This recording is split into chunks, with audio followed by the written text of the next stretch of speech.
জলপাইয়ের সিজন এসেছে, এই আচারটা না দিলে তো চলেই না। তাই আজকে তৈরি করব টক ঝাল মিষ্টি আচার। একদম মিষ্টি আচার খেতে ভালো লাগে না, তাই টক ঝাল মিষ্টি এই আচারটা তৈরি করব। আর এইভাবে তৈরি করলে খুবই ভালো লাগে, অনেক দিন যাবত সংরক্ষণ করে খাওয়া যাবে।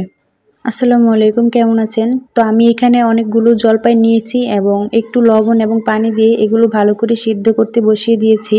ওইদিকে জলপাইটা সিদ্ধ হতে হতে আমি এইদিকে পাঁচফোড়নটা রেডি করে নিচ্ছি। তার জন্য আমি কিছু পাঁচফোড়ন এখানে দিয়ে শুকনো কড়াইতে এগুলো একটু ভালো করে কম আঁচে ভেজে নেব, মচমচা হলে তারপর উঠিয়ে নেব। এই আচারটা তো খিচুড়ি দিয়ে খেতে খুবই ভালো লাগে, আমি তার জন্যই তৈরি করছি, কারণ আমার কাছে খিচুড়ি দিয়ে খেতে খুব ভালো লাগে এইভাবে তৈরি করলে। জলপাইটা সিদ্ধ হয়ে যাওয়ার পর এক্সট্রা পানিটা আমি ছেঁকে ফেলে দিয়ে তারপরে আমি একটু ভেঙে নিচ্ছি জলপাইগুলো।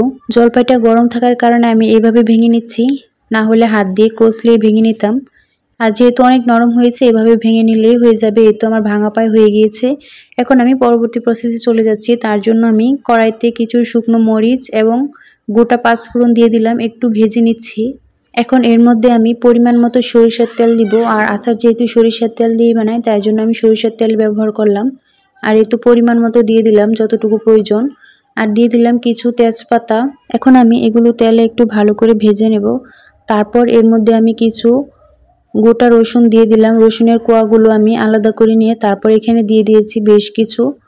রসুনটা দিলে খুবই ভালো লাগে, একটা ফ্লেভার আসে। আর এখন আমি ম্যাশ করা জলপাইগুলো এখানে দিয়ে দিলাম। এখন আমি জলপাইগুলো একটু তেলে ভালো করে ভেজে নেব, যদি কোনো এক্সট্রা পানি থেকে থাকে তাহলে যাতে করে শুকিয়ে যায়। তারপর আমি বাকি উপকরণগুলো ব্যবহার করব। আর এইভাবে তৈরি করলে আপনার অনেক দিন যাবত আপনারা স্টোর করে রেখে খেতে পারবেন, কোনো ফাঙ্গাস বা উপর দিয়ে সাদা সাদা পরে এরকম হবে না।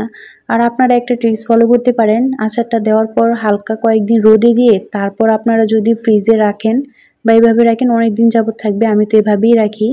তো এখন আমি একটু লবণ দিয়ে দিলাম, যেহেতু মিষ্টি খাবার আর টক, তাই একটু লবণ দিয়ে দিলাম একটু হলুদ ভালো কালার আসার জন্য। আর যেহেতু আমি এটা ঝাল ঝাল করব, একটু মরিচের গুঁড়াও দিয়ে দিলাম। এখন আমি ভালো করে মিশিয়ে নিচ্ছি। আর যে জলপাইগুলো গোটা ছিল ওই জলপাইগুলো আমি একটু ভেঙে দিচ্ছি।